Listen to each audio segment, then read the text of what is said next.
Hai, ini podcast Papa CS episode 2. Ada satu hal menarik yang sedang saya perhatikan akhir-akhir ini tentang kebiasaan orang sukses. Semua orang sukses punya satu kebiasaan, yaitu membaca buku. Tahukah Anda bahwa membaca buku dapat mengubah hidup seseorang? Di sebuah penjara di Brasil, mereka punya cara yang unik untuk mengubah cara berpikir para tahanan. Mereka punya program yang disebut penebusan lewat membaca. Ketika seorang narapidana berhasil menyelesaikan satu buku, mereka mendapat pengurangan 4 hari dari hukuman mereka. Sesederhana itu, mereka diberi waktu 1 bulan untuk membaca dan harus membuat tulisan esai yang menunjukkan bahwa mereka memahaminya. Jadi, dalam setahun ada 12 buku yang mereka baca dan buat tulisan esainya. Ini berarti bahwa dalam 1 tahun, tahanan Brasil dapat menghapus 7 minggu dari masa hukuman mereka karena membaca.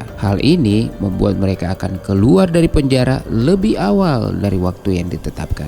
Guys, ketika para tahanan membaca, mereka sebenarnya belajar dan menemukan sebuah kehidupan lain. Mereka tercerahkan dengan bacaan selama mereka di penjara. Beberapa tahanan yang sudah dibebaskan juga akhirnya menulis buku dan menjadi penulis di beberapa kolom surat kabar dan majalah. Mereka mengaku bahwa bukulah yang memberi dampak besar dalam perubahan hidup mereka. Semua dimulai karena membaca di penjara. Nah guys, pikirkan ini. Anda membaca. Saya yakin Anda semua bisa membaca. Tak membaca buku atau artikel dari smartphone Anda. Membaca itu dapat mengubah hidup Anda. Membaca membuat jiwa Anda menemukan jendela untuk melihat keluar dari tempat Anda saat ini. Membaca adalah rahasia para orang sukses di dunia. Semua selalu dimulai dari membaca. Guys, para tahanan itu terpenjara, tapi jiwa mereka akhirnya bebas karena membaca. Bagaimana dengan Anda? Anda bebas berkeliaran tanpa dikurung karena penjara, tapi bisa saja jiwa Anda terpenjara karena tidak suka membaca. Ingat, para tahanan itu tidak akan berubah perilakunya tanpa membaca. Fungsi penjara sebenarnya bukan untuk mengurung manusia seperti mereka. Itu tidak efisien. Penjara harus mengubah karakter mereka. Nah, sekarang tanyakan pada diri Anda sendiri, kapan terakhir kali